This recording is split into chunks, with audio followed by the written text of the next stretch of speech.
Gubernur Bengkulu Helmi Hasan menyoroti kondisi rumah balita yang mengalami sakit cacingan. Helmi memastikan akan membangunkan rumah layak bagi keluarga, sementara penanganan kesehatan bagi Khaira dipastikan berjalan dengan baik. Kasus balita berusia 18 bulan cacingan mendapat sorotan dari Gubernur Bengkulu Helmi Hasan. Selain memastikan penanganan dan perawatan balita dengan baik, Helmi juga meminta pemerintah daerah menerjunkan tim menyelidiki secara pasti penyebab dari penyakit cacingan tersebut. Kondisi rumah yang jauh dari kata layak huni juga akan memberikan rumah layak bagi keluarga balita. Kita akan buat bedah rumah nanti, makanya saya lagi minta laporan dengan pemerintah setempat, RT RW-nya gimana. Lahan itu punya dia bukan. Kalau punya dia itu bisa dibangun. Tapi kalau tidak kita musyawarah carikan lahan terdekat. Pasca kasus ini apa rencananya yang Pemprov intervensi untuk kasus ini Pak Gubernur? Ya kita harap nggak terulang kembali, maka pemerintah daerah provinsi tingkat 2 kita akan turun ke bawah ya. Untuk kemudian bukan hanya kejadian baru kita bertindak, tapi sebelumnya begitu. Ya, oke. Terima kasih. Untuk mengetahui penanganan balita yang menderita cacingan, kita terhubung dengan jurnalis Kompas TV Bayazir Al-Rahyan di Bengkulu. Selamat siang Bayazir, hingga saat ini bagaimana kondisi balita yang dirawat? Ya, selamat siang Bella dan juga saudara. Khaira Nur Sabrina, orang balita berusia 1,5 tahun asal Kabupaten Seluma, ini mengalami penyakit cacingan akut. Mulanya Khaira ini dilarikan ke rumah sakit oleh orang tuanya karena mengalami demam tinggi dan juga sakit di bagian perutnya. Nah, setelah mendapatkan perawatan di rumah sakit, tiba-tiba beberapa ekor cacing ini keluar dari mulut dan hidung bayi 1,5 tahun ini. Nah, saat ini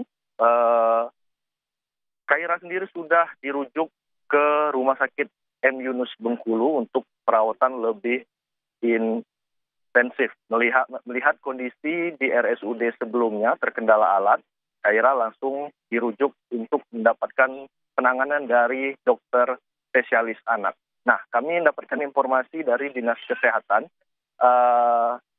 sebelum balita 1,5 tahun ini mengalami cacingan akut, memang setelah diselidiki sang kakak yang berusia 4 tahun juga mengalami hal serupa, tapi sudah diberikan perawatan termasuk pemberian obat cacing oleh Dinas Kesehatan melalui posyandu di desa tempat dia tinggal. Nah, Dinas Kesehatan tidak mengetahui mengapa Khaira ini bisa terkena penyakit cacing akut, padahal pihak posyandu rutin memberikan obat cacing ke keluarga Khaira ini. Bella. Bayazir, tadi Anda mengatakan Dinkes tidak mengetahui kenapa anak tersebut bisa sampai cacingan padahal posyandu rutin gitu ya datang ke sana. Lalu apakah memang dari Dinkes tidak melakukan sesuatu hal untuk menanggulangi permasalahan ini ketika misalnya orang posyandu datang ke sana melihat anak ini tidak sehat itu langsung dibawa atau seperti apa? Apakah tidak ada langkah-langkah konkret dari pemerintah daerah?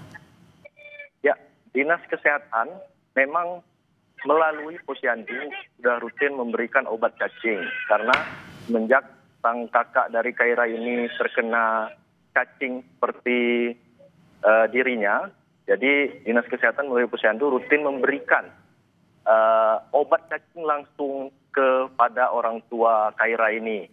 Nah, tapi memang kondisi di lapangan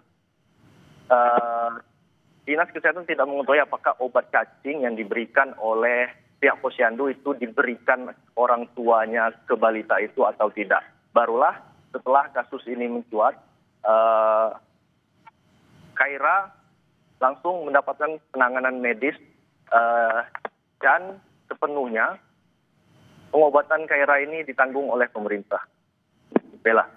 Baik, kita berharap memang Khaira ini bisa segera pulih ya, karena memang dengan kondisi yang ada saat ini dan kakaknya juga tidak mengalami permasalahan kesehatan juga. Kita juga berharap warga sekitar juga tidak ada yang terkena kasus yang sama dan berharap pada Dinkes dan pemerintah daerah untuk memberikan fokus utama kepada anak-anak ini. Terima kasih atas laporan Anda, jurnalis Kompas TV Bayazir Al-Rahyan langsung dari Bengkulu. Selamat bertugas kembali.